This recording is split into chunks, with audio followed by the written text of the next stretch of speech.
Tudo em paz, queridos? Essa é uma noite especial.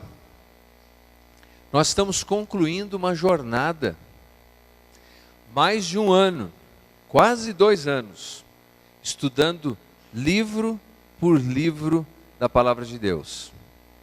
Nós chegamos hoje no Apocalipse. Apocalipse Now. É hoje. E eu espero que você esteja já com seu coração aberto, não só para ouvir a mensagem de hoje, mas também a nova série que nós vamos começar.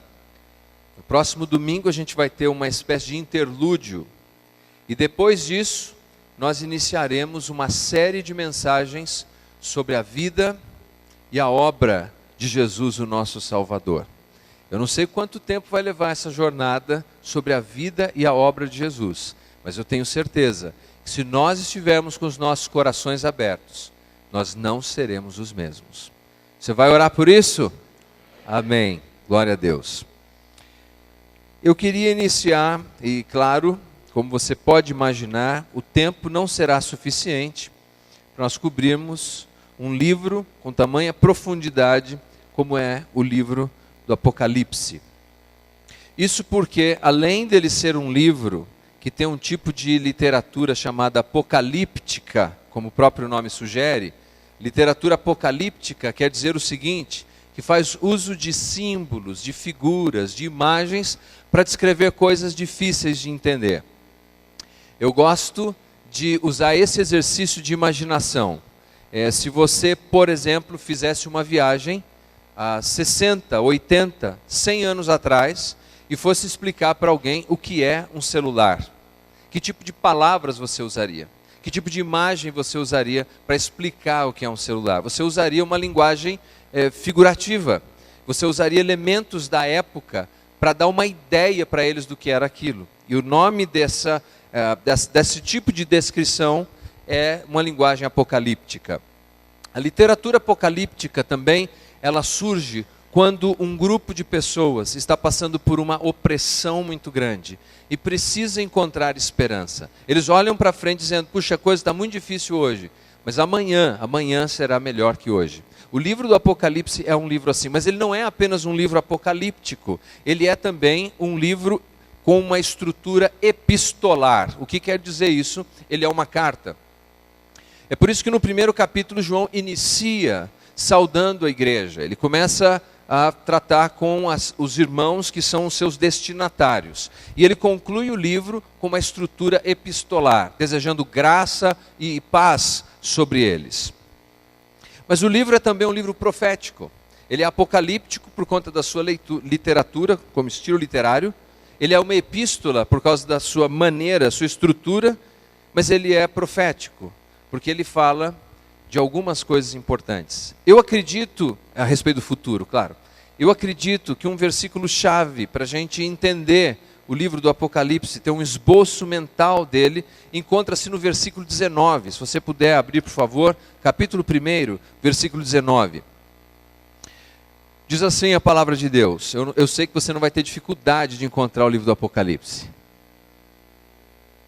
Se tiver, nem conta para o seu vizinho. Se você falar, não tem a menor ideia onde é que está isso na Bíblia, aí nós temos um problema. Diz assim a palavra de Deus. Escreve, pois, as coisas que viste, e as que são, e as que hão de acontecer depois destas. As coisas que viste é exatamente o que ele vai nos descrever no primeiro capítulo. As coisas que são as igrejas, 7 igrejas que ele vai descrever. E as que hão de ser são os elementos escatológicos para o final dos tempos que nós encontramos no livro depois do capítulo 4.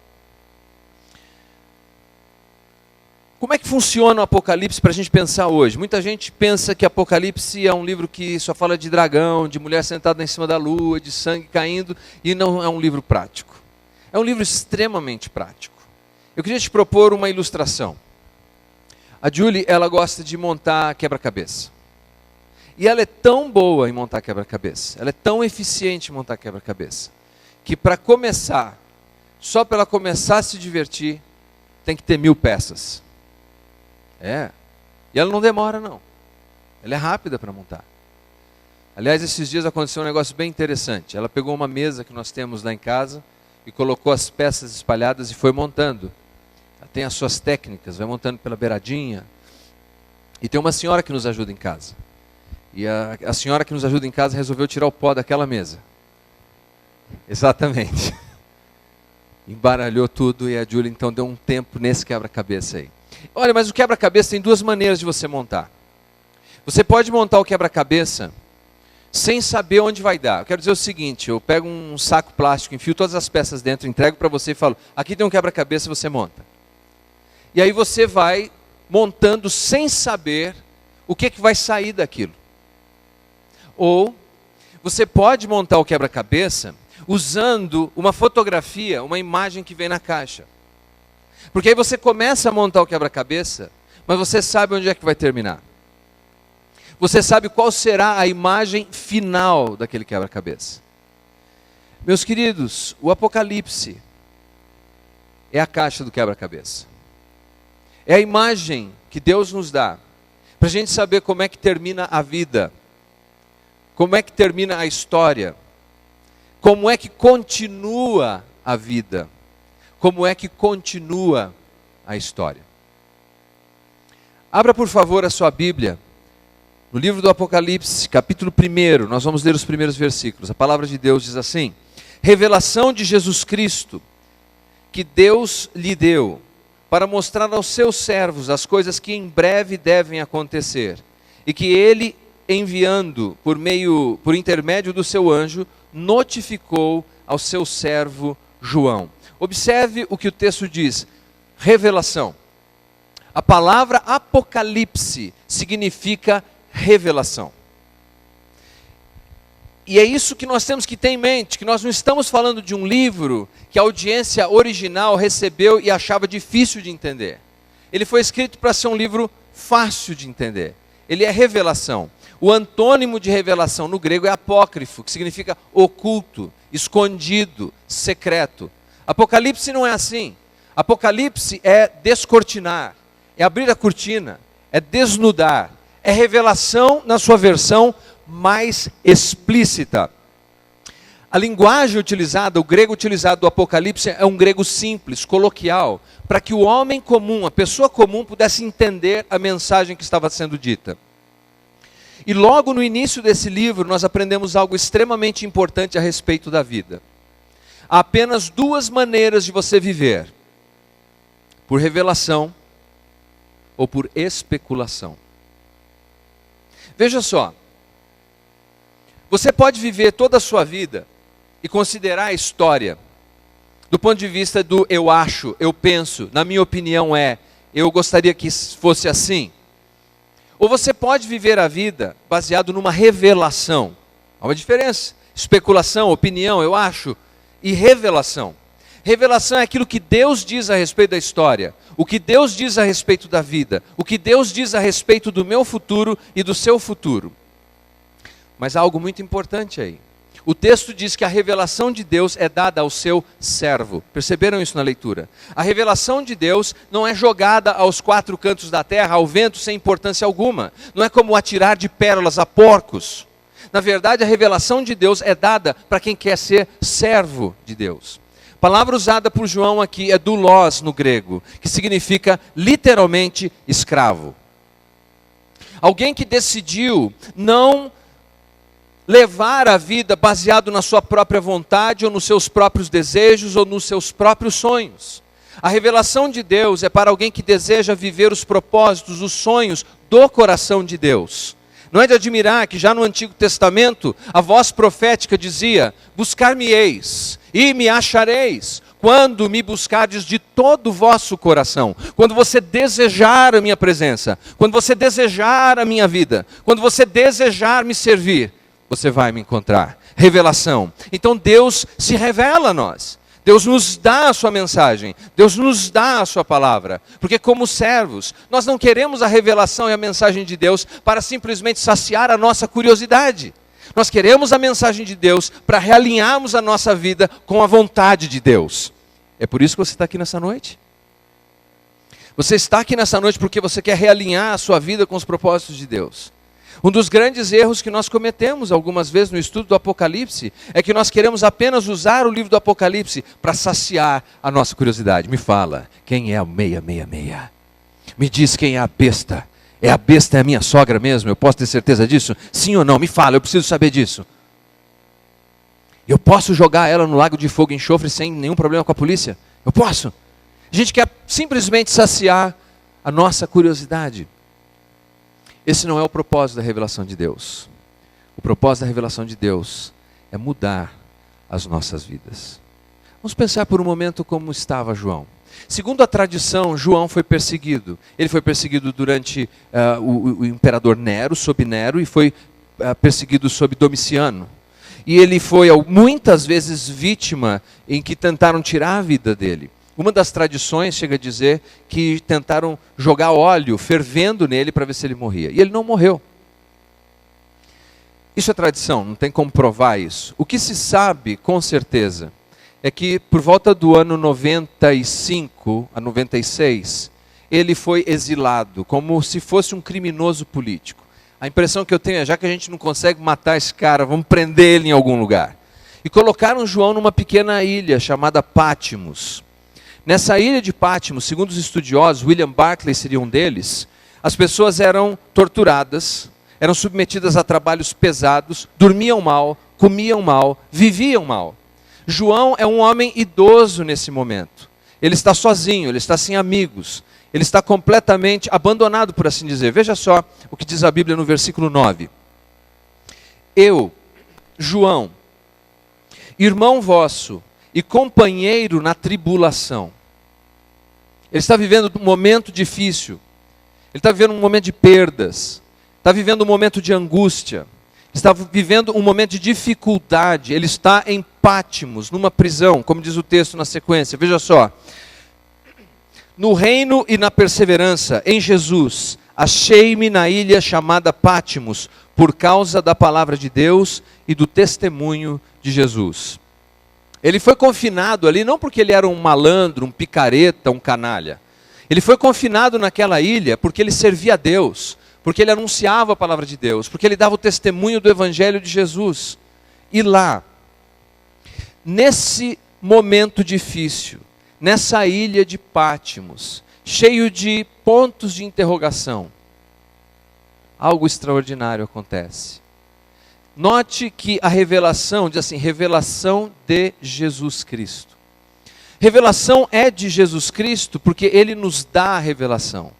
Mas a revelação é de Jesus Cristo porque o livro, muito mais interessado do que falar desses símbolos impressionantes, quer nos falar de uma pessoa, quer nos falar de Jesus, quer nos falar quem é Jesus. Veja o que acontece na sequência do texto. Versículo 10. Achei-me em espírito no dia do Senhor. Aliás, o dia do Senhor é um domingo como hoje. Ele está lá na ilha de Patmos, um domingo como hoje. E ouvi por trás de mim grande voz, como de trombeta, dizendo: o que vês, escreve em livro e manda às 7 igrejas. A igreja de Éfeso, Esmirna, Pérgamo, Tiatira, Sardes, Filadélfia e Laodiceia. Voltei-me para ver quem falava comigo, e voltado, vi 7 candeeiros de ouro, e no meio dos candeeiros, um semelhante a filho do homem, com vestes talares e cingido à altura do peito, com uma cinta de ouro. A sua cabeça e cabelos eram brancos como a alva lã, como neve, os olhos como chama de fogo, os pés semelhantes ao bronze polido, como refinado numa fornalha, a voz como voz de muitas águas. O que vê João na ilha de Patmos? O que vê João no seu momento de angústia? Ou melhor, quem vê? Ele vê Jesus, mas Jesus glorificado. Queridos, nos evangelhos, Mateus, Marcos, Lucas, João, nós temos Jesus humilhado. O apóstolo Paulo, escrevendo sua carta à igreja de Filipos, ele diz que Jesus, ele não se agarrou à sua divindade. Antes ele se humilhou. E ele se humilhou de tal maneira que ele assumiu a forma de servo, sendo humilhado, o tipo de morte mais vergonhosa daquele tempo da história, a morte por crucificação. Você lembra da história? Onde nasceu Jesus? Numa estrebaria. Pouco tempo depois de ter nascido, o Filho de Deus. É por isso que ele diz assim, que quando ele vê Jesus, os cabelos são brancos. Não é porque Jesus não usava grecinho. Os cabelos de Jesus estão brancos, porque isso nos remete ao livro de Daniel. Ao profeta Daniel, que disse que viu o ancião de dias. O ancião de dias tinha os seus cabelos brancos, porque mostrava o seguinte, que ele não tem um registro na sua origem. Ele é de geração em geração, de eternidade a eternidade. Que Jesus é muito antes daquele episódio na manjedoura. Mas ali na manjedoura, ele já começa a nascer, como que assim, por assim dizer, humilhado. E pouco tempo depois, ele teve que fugir para o Egito, ainda menino, porque queriam tirar-lhe a vida. Ele cresce em Nazaré, e quando ele volta para Nazaré, e ele fala numa sinagoga, ao invés de ser aplaudido em pé por sua sabedoria e graça, eles querem jogar Jesus num abismo. Vocês lembram disso? Num penhasco, humilhado. Jesus era humilhado constantemente. Diziam para Jesus que ele era filho de um relacionamento impuro. Diziam, nós sabemos quem é o nosso pai, mas quem é teu pai, Jesus?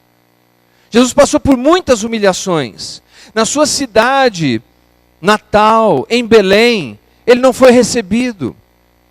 E em Jerusalém, onde estava o templo, meus queridos, Jesus, ele foi falsamente acusado, foi condenado, cuspiram nele, feriram o nosso mestre, ele foi crucificado, morto, sepultado. Os evangelhos nos contam a respeito da humilhação do nosso Salvador. João também está vivendo um momento de humilhação. João está vivendo um momento difícil naquela ilha de Pátimos.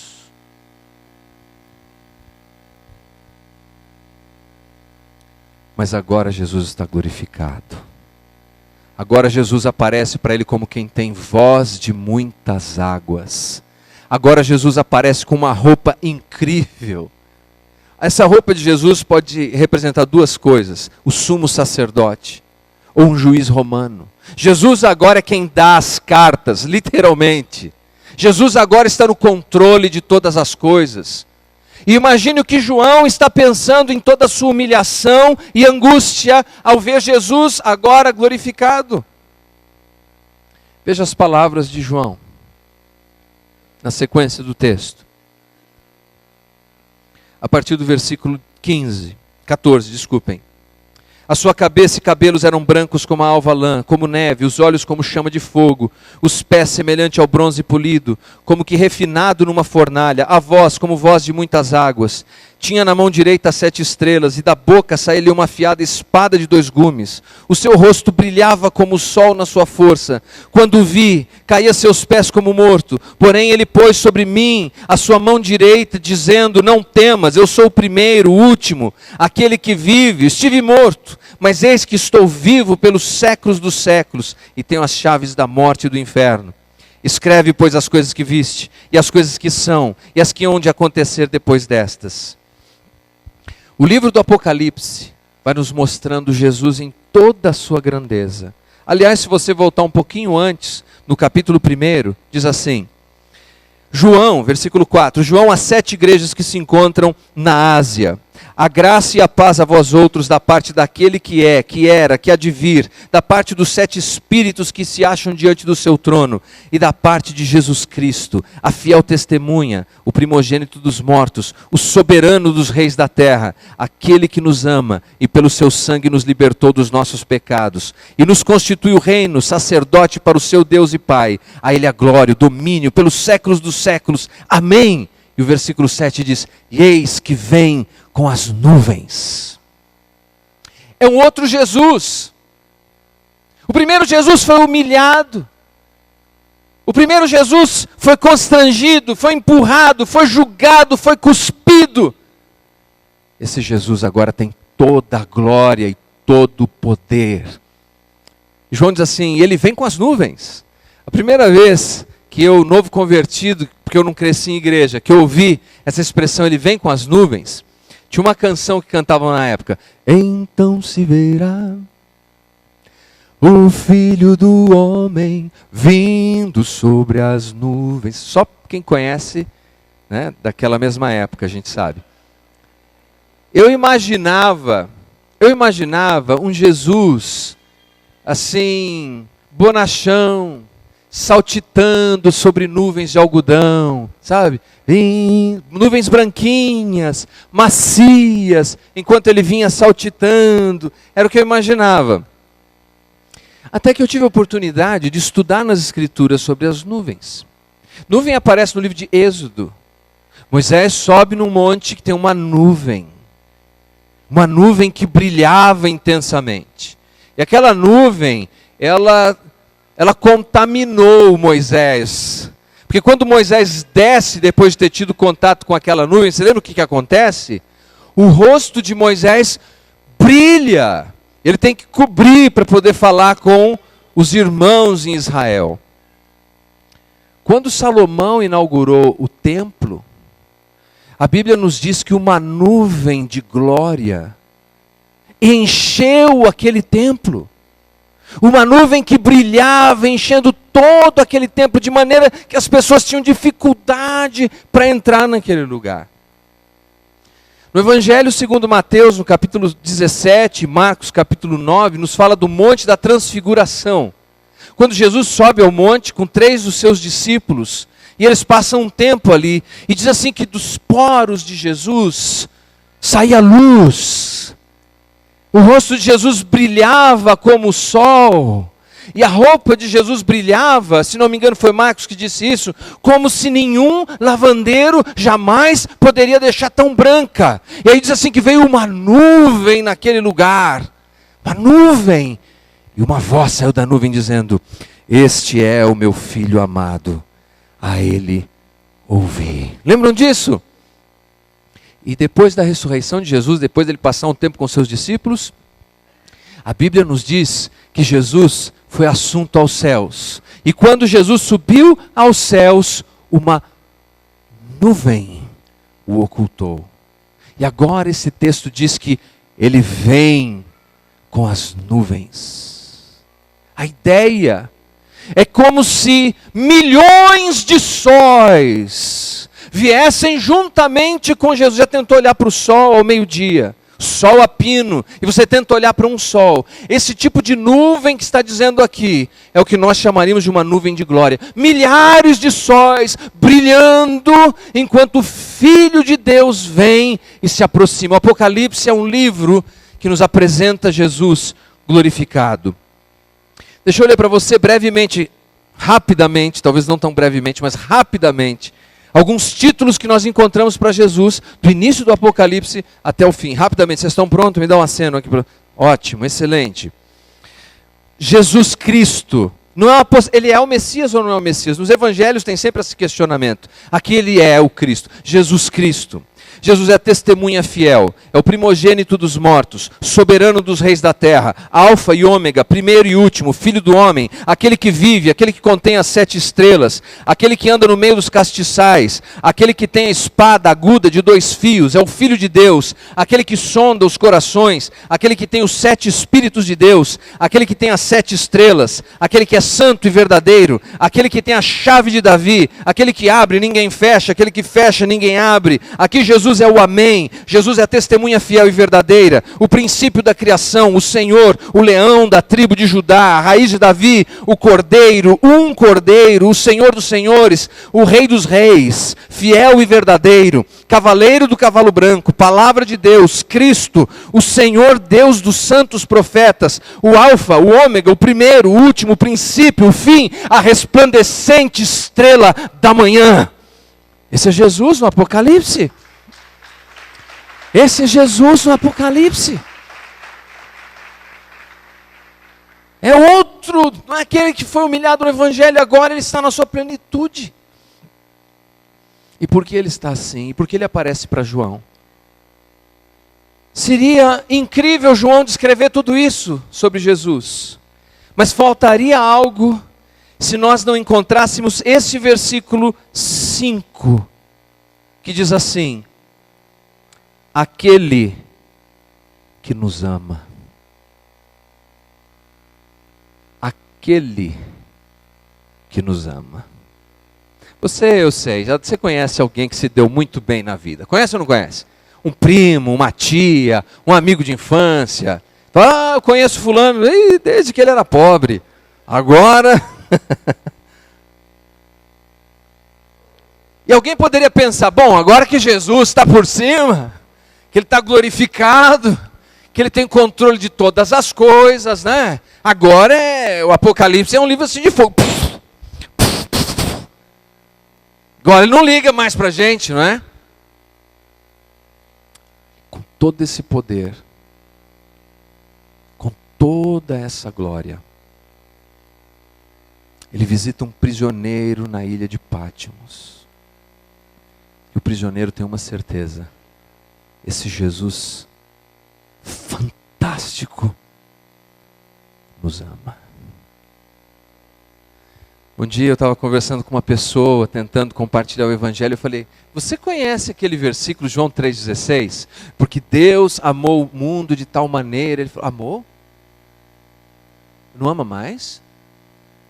Não, é sério mesmo que Ele amou? Não ama mais? Esse versículo nos diz: tempo presente, aquele que nos ama. Eu não sei qual que é a sua ilha de Pátimos. Talvez você esteja numa. Talvez você esteja vivendo uma situação de humilhação pessoal. E não porque você tenha feito alguma coisa errada. De vez em quando a gente merece uma humilhação pessoal. Mas às vezes a gente faz tudo certo. Às vezes a gente está querendo servir a Deus. A gente está querendo ser bom pai e mãe e cristão e trabalhador. Mas a gente se vê numa situação de humilhação. Jesus te ama. Jesus ama você. Com toda a sua glória. Ainda hoje, Ele ama você. Ele não vai te deixar, Ele não deixou o João. Essa é a revelação de quem é Jesus. É a primeira parte desse livro incrível, as coisas que vistes. Foi isso que ele viu. A segunda parte do que ele vê são as igrejas, as coisas que são as 7 igrejas. Eu não vou descrever cada uma delas, óbvio, não daria tempo. Mas em cada uma dessas igrejas que estavam no que seria hoje a Turquia, a Ásia Menor, na época era assim chamado, para cada uma dessas igrejas, excetuando-se 2, Jesus tem um elogio.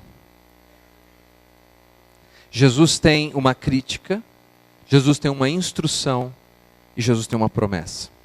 Aliás, é curioso você observar o seguinte: João aqui no primeiro capítulo, ele fala que Jesus tem nas mãos 7 estrelas, lembram disso?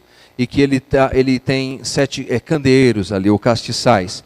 E Jesus explica para ele o que significa isso. Quando você estiver lendo o livro do Apocalipse, procure para ver se no texto existem respostas, se o próprio texto explica o que significa os símbolos. Não fica tentando você achar o que significa os símbolos. Veja se o texto diz. Então, por exemplo, o versículo 20 nos explica: quanto ao mistério das 7 estrelas que viste na minha mão direita e aos 7 candeeiros de ouro, as 7 estrelas são os anjos das 7 igrejas e os 7 candeeiros são as 7 igrejas. Os anjos aqui são os mensageiros. Então, ele manda a carta a essas 7 igrejas, representando a totalidade. Aliás, a mensagem não era só para aquelas 7 igrejas, porque no final de cada mensagem diz assim: quem tem ouvidos, ouça o que o Espírito diz às igrejas. Eram para todas aquelas igrejas e para todos nós. Mas o que é incrível ali é que quando diz que Jesus tem os 7 mensageiros e tem as 7 igrejas, quer dizer que Ele é o dono da igreja. Jesus é o dono da igreja. Jesus é o dono da igreja. Se ficou alguma dúvida, eu gostaria de dizer uma vez mais: Jesus é o dono da igreja. E se você faz parte da igreja, não só da igreja bíblica, a igreja de Jesus, Jesus é seu dono. Ele é dono da sua vida. E ele diz assim que ele anda no meio desses candeeiros. E ele elogia, ele critica, ele instrui e ele promete. Sabe o que quer dizer? Que ele está atento à sua igreja, está atento à sua vida. É como se ele começasse assim: meu filho, minha filha, eu tenho observado a sua vida. Eu estou observando você sempre. Sempre vendo você. Gostei muito daquele negócio que você pôs no Facebook, meu filho. Olha, não esperava que você ia colocar aqui uma palavra tão bonita ali. Aí você fica todo contente. É mesmo, porque Jesus começa com elogio nas cartas. Sim, você saiu muito bem ali. Agora, aquela mensagem que você mandou em box, nós vamos precisar conversar sobre isso. E Jesus apresenta uma crítica. Críticas variadas, porque cada igreja ali estava vivendo uma realidade. Lembre-se que João, quando ele descreve Jesus, ele diz assim que Jesus tem os olhos como de fogo. Lembram disso? No Evangelho de Marcos, por exemplo, fala muitas vezes sobre o olhar de Jesus para alguém. Jesus contemplando a multidão, e Jesus olhando para eles, e Jesus viu. Mas nada se compara com o que está escrito aqui no Apocalipse, que ele tem olhos, se eu fosse escrever hoje, eu diria, como laser. Ele penetra o seu coração. Ele discerne sua mente, sua alma. Ele sabe o que está dentro de você. Ele sabe o que você faz. E Ele está olhando a sua vida sempre. Então Jesus, Ele identifica aquilo que é bom e virtuoso. Mas Jesus identifica aquilo que está errado na sua vida. E aí Ele dá uma instrução. E a instrução é: arrependa-se. Deixe de fazer o que está errado na sua vida. Abra mão do que está errado na sua vida. Filho, filha, deixe de fazer o que está errado na sua vida. Eu tenho olhos como laser. Eu estou vendo o que está acontecendo. Eu estou vendo o que você está praticando. Numa das cartas ele diz assim: eu sei que você tem nome que vive, mas você está morto. Eu sei que você é muito dedicado, mas você não tem mais amor. Cada uma dessas cartas. E a resposta de Jesus é: a minha instrução agora é: arrependa-se, mude o seu jeito de viver, mude o seu estilo de vida, faça diferente. E para encorajar ele fala: mas filho, filha, eu tenho uma promessa para você. Eu tenho a árvore da vida, eu tenho um novo nome, eu tenho vestes brancas, eu tenho um trono, eu tenho vida eterna, eu tenho coroa da vida. Filho, se você ficar comigo, se você ficar firme, se você ouvir a minha instrução, vai valer a pena. E assim termina essa parte. Depois disso, João é levado ao céu no capítulo 4, para ele ter uma perspectiva celestial do que está acontecendo na terra. E nesse período, inaugura-se um período que se chama de tribulação e grande tribulação. O profeta Jeremias chama de dias de angústia de Jacó. Um período terrível em que algumas coisas acontecerão. Isso é futuro. Esse período de grande tribulação acontece o seguinte: Deus disciplina o seu povo, especialmente o povo de Israel, durante esse período. Mas Deus não só disciplina o seu povo, Deus protege o seu povo. Deus disciplina e protege. Como um pai. Pai não é assim? Se precisar, você vai lá, corrige, disciplina, mas você protege. Você não deixa acontecer nada de errado. Deus disciplina e Deus protege.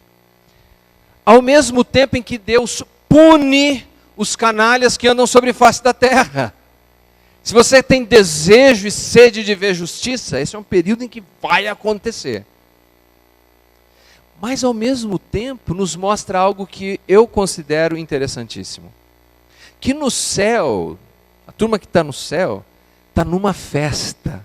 Está tendo festa, a maior parte do tempo. Tem música, tem poemas, Jaciel toca, Bruna canta, a professora Marilena põe sarau. É uma festa no céu. Por que é uma festa no céu? Porque a gente reencontra as pessoas que a gente ama. É uma festa no céu porque ali a morte já não tem mais poder sobre a gente. E lá, todas essas expressões são chamadas de adoração ao Cordeiro de Deus. Mas curiosamente, na terra, Adoração a Deus não é musical. Não é cantar. Não é que cantar não seja bom. Deus nos deu talento e música. Mas porque na terra, seja na tribulação ou antes dela, a coisa mais importante não é o que você canta, é o que você vive. E a avaliação daqueles que estão na terra é como é que eles vivem. Eles obedecem, eles seguem, e é baseado nessa obediência que o coração de Deus se alegra. Bom, e com isso nós chegamos então nas duas últimas partes, o milênio. Vocês não acreditavam que a gente ia chegar lá? No milênio, já estamos no milênio. O milênio, o reino milenar, passa a se descortinar no livro do Apocalipse. Esse reino milenar, ao contrário do que se pensa, ele é extremamente importante para a nossa fé. E eu vou te dizer por quê. Porque, como eu disse, é a tampa do quebra-cabeça. Lá, durante esse período, diz que Jesus vai resolver o problema de espiritualidade. Satanás é preso. Lá, Jesus vai resolver o problema de economia, política, ele que vai ser o rei. Aleluia, o negócio vai ser bom. Jesus vai resolver o problema sociológico, as pessoas vão se respeitar. Jesus vai resolver todo o problema que a gente considera. Por quê? Porque o Apocalipse é um Gênesis às avessas. No Gênesis começa dizendo assim: no princípio criou Deus os céus e a terra. No Apocalipse diz: e vi novo céu e nova terra. No Gênesis tem uma árvore da vida a qual eles não têm mais acesso. No Apocalipse diz: e agora eles têm acesso à árvore da vida. No livro de Gênesis, o Satanás está vencendo, mas no livro do Apocalipse ele perde. No livro de Gênesis o homem é enfraquecido e perde o seu domínio. Mas no livro do Apocalipse o homem reina com Cristo. E ali todas as esperanças vão sendo renovadas. Eu não consigo imaginar, então depois desse período a gente entra naquilo que se chama estado eterno. Quando a Bíblia diz assim, meus queridos, que não mais haverá tristeza e nem dor. Mas por que João registrou tudo isso? Nas epístolas, primeiro eles nos dão teologia, doutrina, e depois nos dão aplicação, prática. João inverte isso. Ele primeiro dá a prática. Ele diz: olha, faz o certo, viva com fidelidade, obedeça a Deus, não desista, continue. E depois ele nos dá a teologia. Porque Deus é justo, porque Deus é bom, porque Deus é soberano. E vale a pena persistir, porque um dia, aquele que prometeu voltará. E ele recompensará cada um de nós, porque nós vivemos em fidelidade. A ideia de descortinar a grande tribulação para aquelas igrejas era para dizer: está vendo, se você acha que está difícil para você, imagina o que eles vão enfrentar. E mesmo ali, vai ter gente fiel. Então você também pode ser fiel. Qual que é a sua ilha de Patmos hoje? Qual que é a sua situação de humilhação? Seja o que for, continue fiel a Deus. Continue obedecendo a Deus. Porque se Apocalipse fosse previsão do tempo, ele diria: o dia será ensolarado para vocês amanhã. Tempo ótimo para vocês amanhã. Mas não desista hoje. Não desista hoje. Eu não consigo resistir uma ilustração que eu tenho compartilhado há vários anos já, e você já deve ter ouvido. Esse faxineiro de um seminário, ele está lendo Apocalipse. Os alunos vêm até ele e dizem assim: olha, isso é um livro difícil. Ele fala: não é não.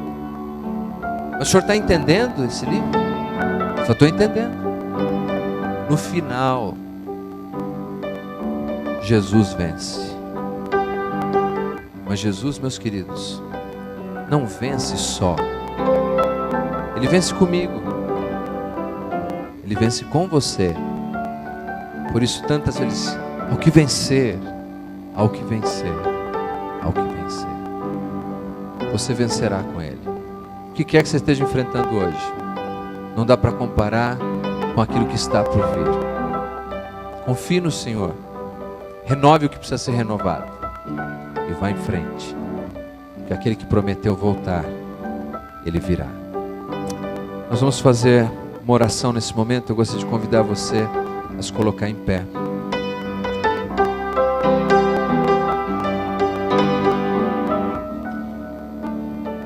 O André está?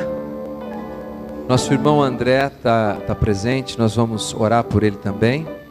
O André Ferreira, conhecido como Ferreirinha, porque ele vai estar entrando agora numa escola, né, de sargento, é isso, né, André? E nós queremos abençoar você, viu, querido? Que você tenha um bom tempo lá.